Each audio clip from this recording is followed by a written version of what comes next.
Bonjour tout le monde. Sur cette vidéo, on va voir la notion de la trigonométrie. La trigonométrie est une branche des mathématiques qui traite des relations entre distance et angle. Dans les triangles, les fonctions trigonométriques telles que sinus, cosinus et tangente. Les origines de la trigonométrie remontent aux civilisations d'Égypte antique, de Mésopotamie et de la vallée de l'Indus, il y a plus de 4000 ans.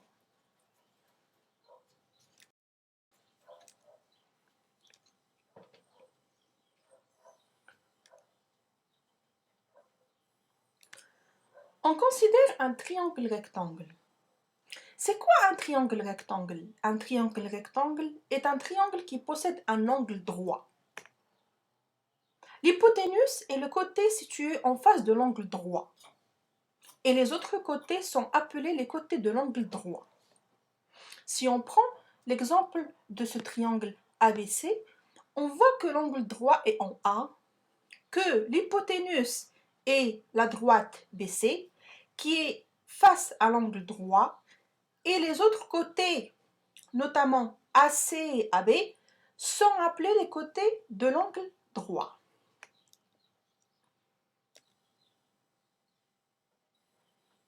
Par rapport à l'angle CBA, AB est le côté adjacent et CA est le côté opposé. Par rapport à l'angle ACB, CA est le côté adjacent et AB est le côté opposé.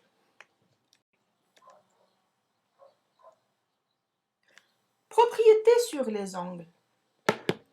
Dans un triangle rectangle, la somme des deux angles aigus est égale à 90. On dit qu'ils sont complémentaires. Dans un triangle quelconque, la somme des trois angles est égale à 180. Exemple.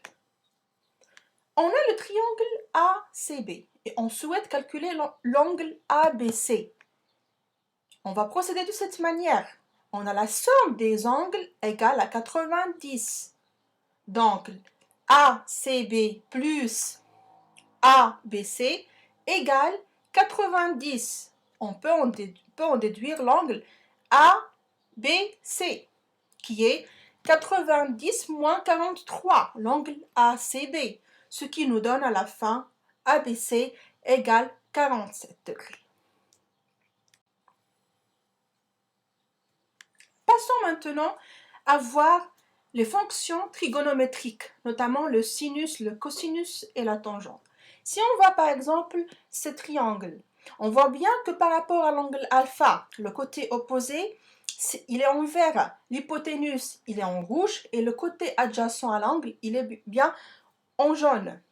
Donc, si on prend le sinus de l'angle C égal à la longueur du côté opposé à C, donc c'est AB, sur la longueur de l'hypoténuse, AC.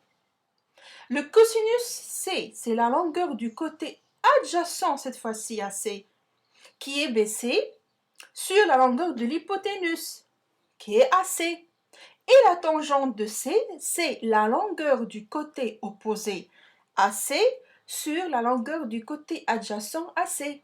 Pourquoi? Parce qu'on sait bien que la fonction tangente, c'est la fonction cosinus sur, c'est la fonction sinus sur la fonction cosinus. Si on remplace le cosinus et le sinus par la longueur du côté opposé à la longueur de l'hypoténuse sur la longueur du côté adjacent sur la longueur longueur de l'hypoténuse, on trouve bien que la tangente est égale à la longueur du côté opposé sur la longueur du côté adjacent. Comment retenir toutes ces formules? C'est tout simple. On va apprendre un mot, so, ka, toa. On peut retrouver les trois formules.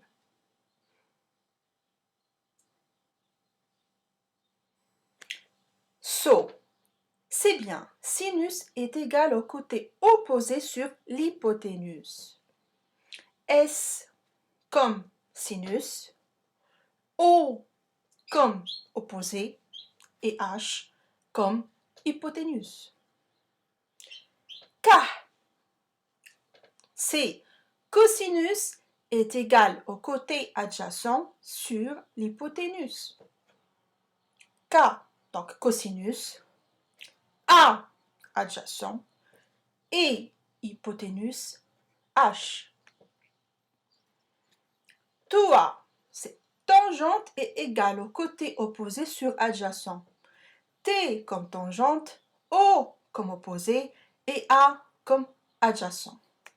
Et comme ça, on peut apprendre facilement les relations de cosinus, sinus et tangente en apprenant le mot SOHCAHTOA. Voilà, on en a fini avec ce cours. J'espère que tu l'as bien compris et je te conseille très vivement de suivre les exemples pour chaque définition que je vais illustrer dans les vidéos suivantes. Cette séquence est terminée.